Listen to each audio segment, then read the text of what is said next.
Assalamualaikum warahmatullahi wabarakatuh. Ila Muhammad Rasulullah sallallahu alaihi wasallam wa alihi wa ashabihi wa azwajihi wa dhurriyyatil kiram wa ila jami' khalihi minal anbiya wal mursalin wa suhada'i was salihin wal qur'an fasmasada sultan Abu Bakar wa Umar wa Utsman wa Ali wa baqiyatu sahaba wa tabi'in tabi'in khususnya Allah Syekh Abdul Qadir Jailani qaddasallahu sirrahu wa auliya al-masyarakat al-muqaddas.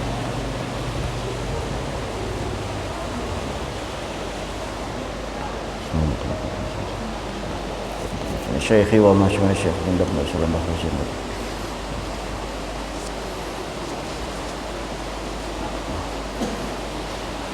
Sayyidul Fatihah. A'udzu billahi minasyaitonir rajim. Bismillahirrahmanirrahim. Alhamdulillahirabbil alamin arrahmanir rahim maliki yaumiddin. Iyyaka na'budu wa iyyaka nasta'in. Ihdinas siratal mustaqim. Siratal ladzina an'amta 'alaihim ghairil maghdubi 'alaihim waladdallin. Amin. Bismillahirrahmanirrahim. Qala al-musannifu rahimahullahu ta'ala wa nafa'ana bi'ulumihi fid dharain. Amin.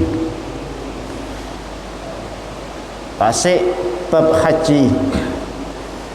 Wa anwa'ul istita'a isnani.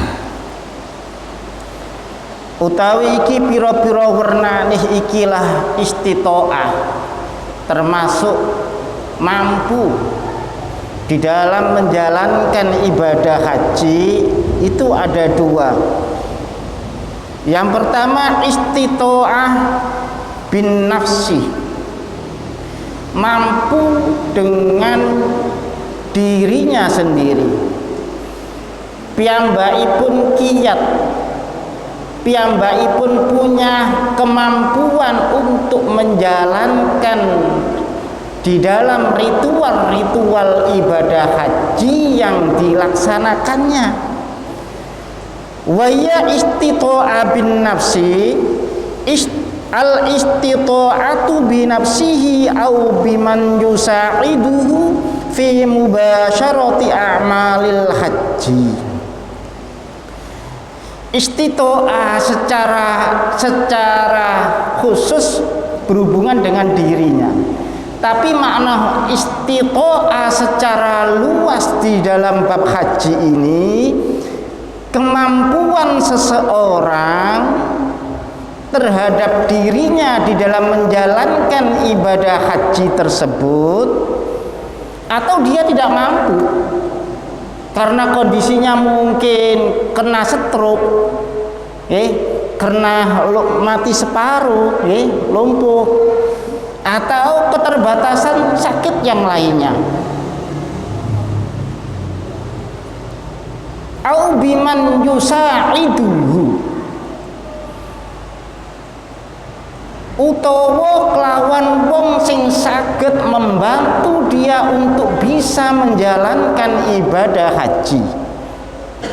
Jadi ada orang yang mendorong kursi rodanya, dia bisa melaksanakan di dalam setiap bagian-bagian ibadah haji tersebut, entah itu putranya, entah itu istrinya, entah itu saudara-saudara yang lainnya.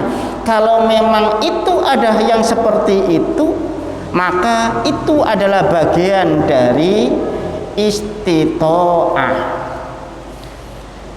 fi mubasyarati a'mal haji, di dalam melaksanakan, menjalankan ritual-ritual di dalam ibadah haji tersebut.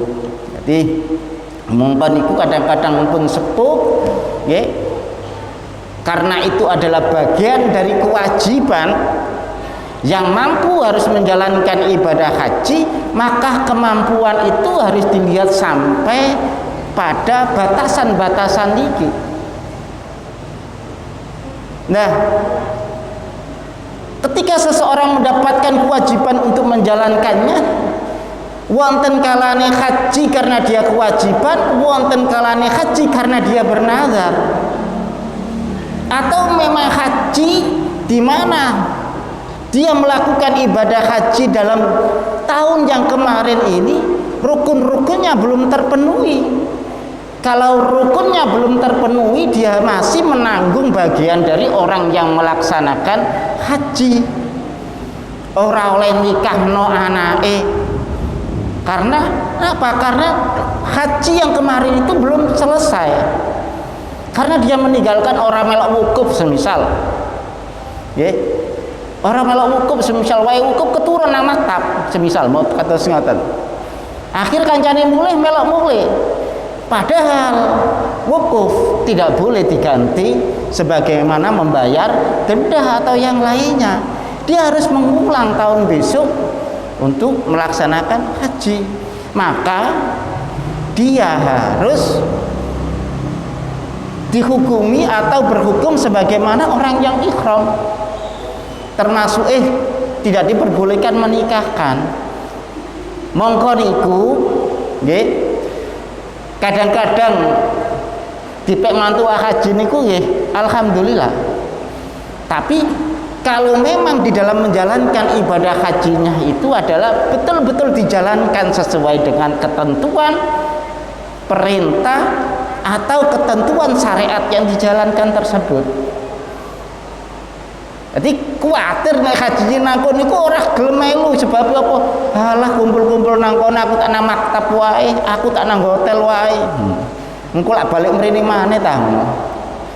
Semisal kados ngoten. Tahu kita bahwasanya orang itu sudah berhaji karena sudah pergi ke tanah suci. Padahal dia tidak melakukan rukun-rukun dari ibadah haji. Dia pulang dicelowak haji pun beres. Nggih, pun beres. Padahal dia harus menanggung bagian dari orang-orang yang ihram, tidak boleh. Kalau dia menikahkan, maka sebagai wali dia batal, tidak sah.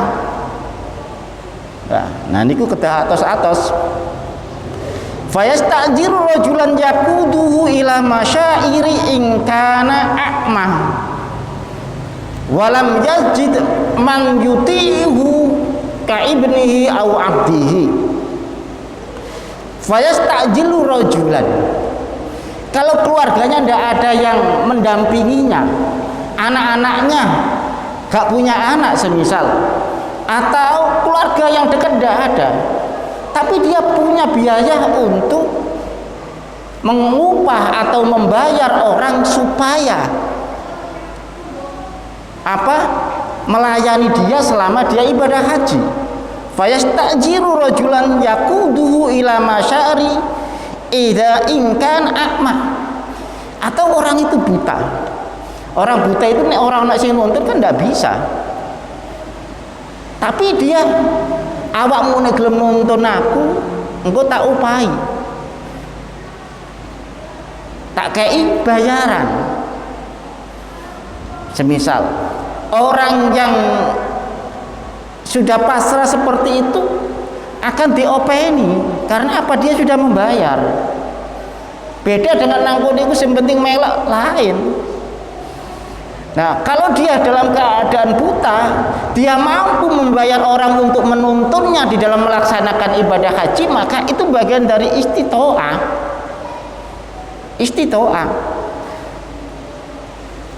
Karena tidak ditemukan walam yujid yuti'uhu ka ibnihi au abdihi. Karena tidak ada orang yang di situ itu adalah yang bisa membantu dari keluarga atau dari abadnya, hamba sahayanya. Itu penjelasan mengenai istito'ah bin nafsi. Yang kedua, istito'atu bil ghairi. Dia di sana mempunyai kemampuan, tapi mampunya itu bil ghairi, sebab adanya orang lain. Wa huwa la yastati'a ay yahujja bi nafsihi walakin yastati'u ay yastajirahu ghairuhu fayajibu alaihi al istinabatu bimalihi in qadara alaihi au biidni liman yuti'uhu. Dia mampu sebab yang lain. Wa huwa alla yastati'a ayyahujja bi nafsihi. Orang ini tidak mampu berhaji dengan keadaan dirinya sendiri, tidak mampu karena sudah utur, sudah sepuh ya. Wong sepuh niku kan nggih serba repot. Problem orang yang sepuh biasanya sedilu-dilu nggak kamar mandi. Problemnya. Padahal di sana ya lumayan, kalau mencari kamar mandi lumayan. Sing nom-nom mawon kadang-kadang sambat nggak kamar mandi. Kadang ketemu kamar mandi gak bisa balik nang kancane, kesasar. Wong ten mriku niku menawi ten masjid mlebune pintune siji kemawon nggih bingungi kok. Kadang pun janjian di pintu mana itu kadang-kadang baru ketemu. Dia mempunyai keterbatasan itu. Kalau memang dia terpaksa melakukan itu, ada kekhawatiran terhadap dirinya ya. Kemarin kalau memang pembahasannya dia mempunyai kekhawatiran terhadap dirinya, maka tidak ada hukum, itu berarti uzur ya. Dah kalau memang ada rasa aman di dalam dirinya, ada orang yang di situ membantu dia di dalam melaksanakan itu, walakinnahu yastati'u ayyujirahu ghairahu.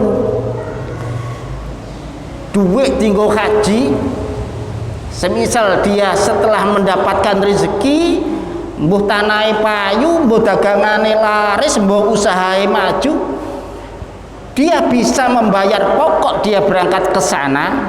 Karena kemarin ketika berangkat mendapatkan waiting list dari pemerintah, itu dihitung cukup ya. Tapi dia di sana membutuhkan orang yang untuk membantunya, dia masih punya lebih untuk membayar orang ya. Maka itu bagian dari dia mampu. Fayajibu alaihi al istinabatu bimalihi. Dia di situ harus mengeluarkan uang sebagai ongkos tambahan, hitungan dari kemampuan dia untuk melaksanakan ibadah haji itu. In qadaru alaihi aw ya'dzana liman yuti'uhu.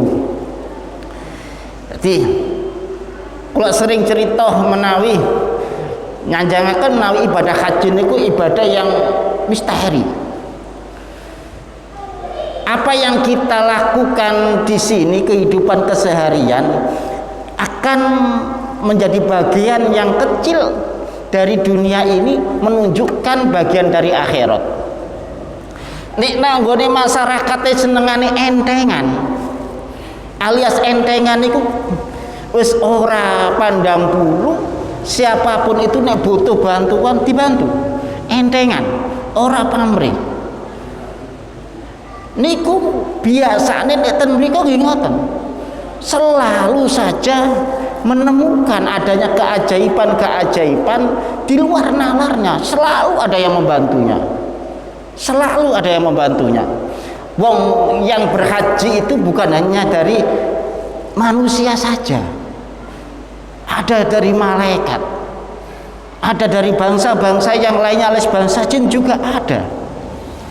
Ya, tahu kita bahwasanya itu adalah bentuknya manusia, berbentuk manusia. Mula niku kadang-kadang sing haji niku membawa cerita masing-masing dari ceritanya. Jadi cerita-cerita yang senantiasa memudahkan dia. Gambaran bahwasanya kalau memang kehidupan secara normalnya di masyarakat dia entengan, dia nangkono apian, nangkono ya ketemu ni perkara sing api. Ketemu di perkara sing apik. Semono uga biasane nanggone omah terus nang kono ku berangkat sak bojone ketok-ketok seneng, alhamdulillah iso berangkat sak bojone. Tapi nang omah biasa gegeran, nang kono ya biasa ya gegeran, ngoten. Senengane geger. Wonten kemawon yang menjadi masalah niku wonten kemawon. Jadi tapi itu tidak menjadi patokan, tidak menjadi patokan. Bahwasanya kehidupan yang sesungguhnya yang kita jalani ini adalah bagian dari sesuatu yang akan memudahkan di dalam setiap kehidupan kita selanjutnya, baik kehidupan dunia kita atau kehidupan akhirat kita. Sekecil apapun amalia yang kita lakukan itu adalah perkara yang baik, yang menurut kita tidak ada nilainya atau nilainya sangat kecil sekali. Mungkin di catatannya malaikat yang diutus oleh Allah untuk mencatat itu bagian sesuatu yang besar, yang bisa menyelamatkan kita, yang bisa menjadikan diri kita orang-orang yang mendapatkan bagian dari surganya Allah. Jadi mulane selagi kita ada kemampuan setiap apapun di dalam waktu-waktu yang ada kemampuan ketika di jalan, ada halangan-halangan apapun, ada batu atau ada apapun yang sekiranya mengganggu orang-orang yang berjalan, kita dikasih kesempatan oleh Allah. Jadi surga memanggil kita, ganjaran menunggu kita. Tadi sekecil apapun itu ada nilainya.